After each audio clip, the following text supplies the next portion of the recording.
A few weeks back, Karthus Dojo made a video about unearned power-ups in Dragon Ball, pointing out an issue that has only worsened the deeper we get into Dragon Ball Super, causing a rise in BS power-ups designed to make characters catch up too fast without a valid reason or proper build-up. In this video, I'll be giving an alternative to how some of Dragon Ball Super's unearned power-ups could have been written to make more sense. I'll also make a mini what-if story for some of these scenarios, turning them from unearned to earned.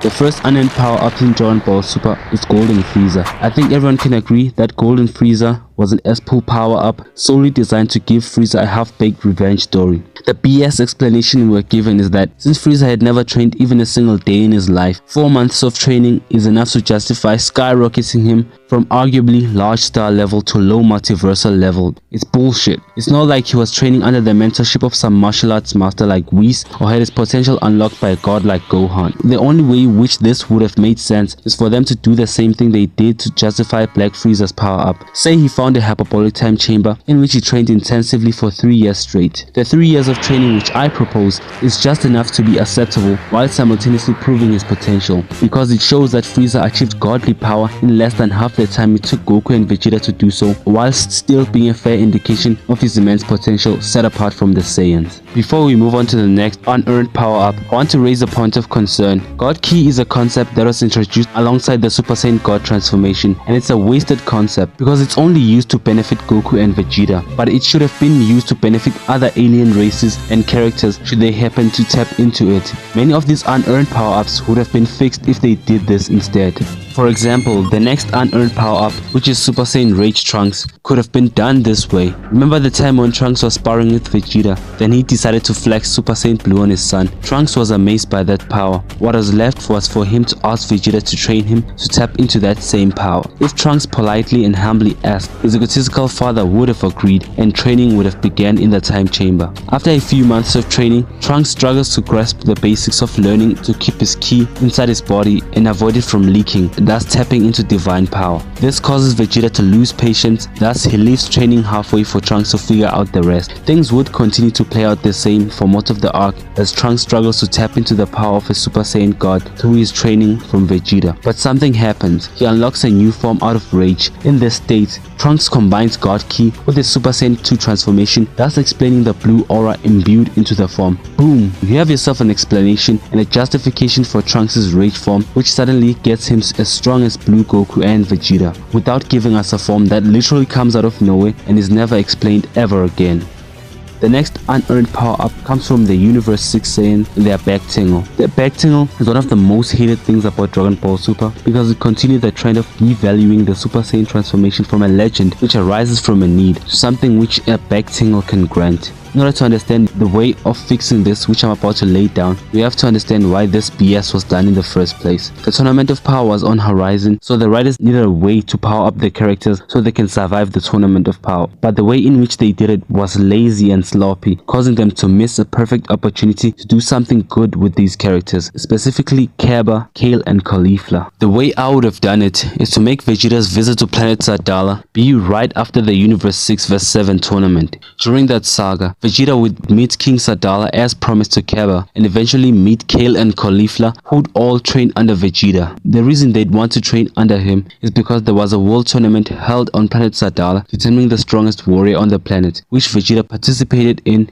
and demonstrated his power by beating all of their strongest fighters with ease. Because this is Dragon Ball, a villain is needed to bring stakes or tension to the arc, so I'll make one up. Thinking off the top of my head, I'd say this hypothetical villain is King Sadala's older brother who has beef with him for taking the throne which he believed was rightfully his. After losing in a duel to decide who will be the king of Sadala, his brother grew bitter and left off in a spaceship to faraway worlds, conquering every single one and enslaving them for his selfish gain of wealth and power, but also to boost his shattered ego as well. He slowly grew stronger along the way and built his own army of powerful aliens. Now, after 30 years, he returns more powerful than ever to destroy all that his brother has built over the years when he was absent. By doing a full-scale invasion, his army begins to decimate the planet. Sadala's brother, who I will name Spinner, just to go in line with the vegetable puns, is as strong as Super Saiyan 3 Goku in his base form. Just to give a rough estimate of his power. Because Vegeta is present on planet Sadala, the people would feel safe knowing he will protect them. But Vegeta receives a visit from Reese on Sadala with news that his son from the future had arrived and needs help dealing with Goku Black. So Vegeta leaves his 3 students, Kaba, Kill and Caulifla, to deal with the threat that has emerged, putting his trust in them that they will defend Sadala with all of their might. They nod as he leaves, promising not to disappoint him. The trio had to confront Sadala's brother, while the other Saiyans on the planet, the Sadala Defense Force, deal with Spinner's goons who are destroying every city, slaughtering everyone in sight. Spinner is beating down every single powerful warrior on the planet to draw out his brother,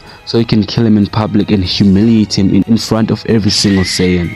According to his own words, he wants to bend down all which Sadala has built, kill him, and rebuild it from the ground up by enslaving the Saiyans he chooses to spare. As soon as Kaba, Kale and Khalifa arrive on the scene, they immediately attack Spinner, no questions asked, and he just stands there, unfazed, with Kaba being the only one who manages to make him flinch. Following that is a very vicious beating which Spinner delivers to them, punishing the 3 Saiyans OG Broly style. Kaba turns up the heat by going Super Saiyan to take on Spinner one-on-one, but he gets one-shotted to the dirt. Then he gets back up in a last-ditch attempt and uses a full-powered Gallic gun, which Spinner kicks back at him, knocking him out cold. As Sadala's brother was about to deliver the final blow to Caulifla, Kale and Kaba, the Queen of Sadala arrives on the scene and tries to stop Spinner. He informs him that the king is off-world on an important meeting with the kings of planets in the neighboring galaxy, and it will take a week for him to return. Spinner tells her he'll wait and that it's good that he's gone, as he'll arrive back on a planet full of dead bodies and blood running down the streets as the subjects become sacrifices for their king's foolishness. The queen doesn't take this threat lightly, so the strongest woman on the planet, Queen of all Saiyans, decides to throw hands. Her power is so immense that Spinner immediately feels pressed by her, causing the fight to be somewhat even in the beginning. As the two go back and forth, Spinner commends her for giving him such a fun fight. Kaba, Kale and Caulifla get back up and look at her in awe and feel ashamed that Her Majesty had to even lift a finger to save their world. But things take a dark turn. Spinner goes Super Saiyan and begins to dominate her, punching her on her face until she bleeds profusely, grabbing her by her hair and just brutally beating the life out of her. Lastly, he delivers a key blast to her face and she lays down in the dirt looking lifeless. To finish her off, he knees her on her stomach while she's on the ground and charges an energy attack ready to kill her. But Kaba, Kale and Caulifla, along with a group of 10 Saiyans, all do a combined energy attack and launch it at him. One huge explosion occurs, and once the dust settles, the queen is indeed dead, and Spinner remains alive, only sustaining a bit of damage. He begins to laugh, mocking them for failing to defend their queen. This causes Kale to remember a moment in her life when the queen once visited their poor village and gave everyone food and clean fresh water to drink when they were on the brink of death. How she was a kind leader who regularly went down to the commoners and spent time amongst them, helping every community. She erupts in a fit of fury, turning into the legendary Super Saiyan, followed by Caulifla, who is also crying while she taps into the Super Saiyan for the first time. And lastly is Kaba, who ascends to the next level of Super Saiyan, feeling bad for failing King Sadala. Long story short, they all fight Spinner and emerge victorious. This is how I would fix their unearned power-ups. The Goku Black saga would still happen, but the Saiyans Kale and Caulifla would earn their power. And when the Tournament of Power begins, they all have a reason to fight, and that is to revive their queen. And I feel that if they were written to have more depth when they were fighting in the Tournament of Power, it would be much easier to root and favor for them because they are fighting for a good cause. Moving on, we have Krillin vs Goku with their beam clash, which is another example of an unearned power in Dragon Ball. Goku struggling against Krillin in Super Saiyan Blue is ridiculous. Even if he was holding back to 0.1%, Krillin should have been blown away by Goku's Kamehameha. To make this power-up earned, Krillin will literally need a day in the time chamber with Goku, which is a year on the outside. Inside the time chamber, the two will train with the sole purpose of teaching Krillin God Ki. It would take him a few months to grasp it, but in the end, Krillin would get the hang of it and tap into God Ki because why not? If it's meta, it's okay to allow other characters to learn it. Upon tapping into God Ki, Krillin would unlock a new godly form exclusive to humans who have reached God status. To test this new form of his, the two would spar like they did, and Krillin would use this godly form to clash against Goku in a Kamehameha beam struggle. This would immediately make it make sense as to why he was able to push back against Blue Goku. Another atrocious example of an unearned power-up is Android 17, who in the Cell Saga was only as strong as Piccolo, and he came back Super Saiyan Blue level out of nowhere with no explanation at all. However, I will admit that the manga does give us some explanation that 17 was training with Cell Juniors, but it's not nearly enough to justify such a huge leap in power. Fixing this one is easy, and it's just for the anime to do the exact same thing the manga did. Lower Android 17's power from Super Saiyan Blue to Super Saiyan 3 Goku level. That makes much more sense considering he was training with Cell Juniors, who are almost as strong as Perfect Cell. Next up is Dragon Ball Super's version of Hulk, Broly. And I'm sure most of you are aware that Broly is overpowered for no reason. First of all, he grew up on Vampa fighting for the alien species, training with Paragas, and now all of a sudden he's as strong as Goku and Vegeta. It's just garbage. I'm not against making characters OP really fast, it just has to make sense. For instance, how about saying Broly is the reincarnation of Yamoshi, and that Yamoshi's spirit reincarnates through one Saiyan in each century, and each time his new vessel becomes more powerful than the last, causing them to have unusually high latent abilities as well. Therefore, in each century, the one who reincarnates as Yamoshi becomes a Saiyan warrior who stands above all others. Make up some bullshit,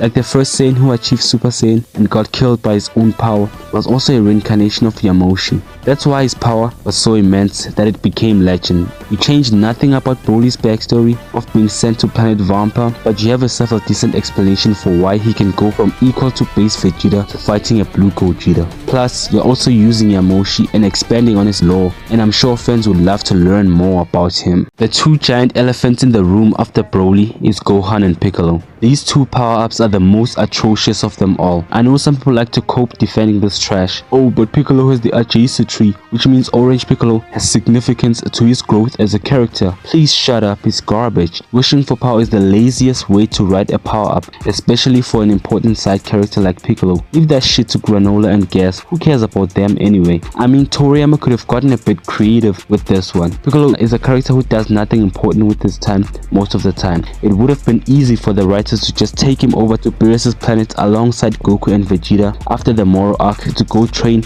and learn God Ki. Goku and Vegeta would go on to planet Cereal and the Granola arc would still play out the same. But Piccolo would have learned God Ki, and after that a Dragon Ball superhero movie would happen, and Piccolo already knows the orange form and it's his own God form which he learned from Whis using God Ki. You only change that part of Piccolo wishing for power in the movie and you have the rest the same. Fixing Beast Gohan is not that difficult too. After the Tournament of Power, just make Gohan be consistent with his training. This would make more sense seeing that in his fight against Goku right before the tournament, he already had a motive to tap into an unseen power which is unique to him. Making sure that he never stops training in the background while other arcs are happening makes it easier to justify his transformation when it happens, because by the time Gohan Beast in the movie happens, it would be explainable. They would explain Beast Gohan by saying he has been training tirelessly ever since the Tournament of Power, therefore his potential grew along his power over time. Therefore, Beast is the next level of his mystic form, a form that represents the unleashing of all his potential at a specific point in time. This would also make his beast form a long-lasting transformation, because it would be a transformation that increases its multiplier every time. The beast form would essentially be the God ritual which was performed when Gohan turned into a transformation. This is because Gohan's potential increases along with his power the more he trains. It does not remain the same. So Beast would serve the purpose of drawing out all of his latent potential at a specific time to the surface for him to fight at his maximum.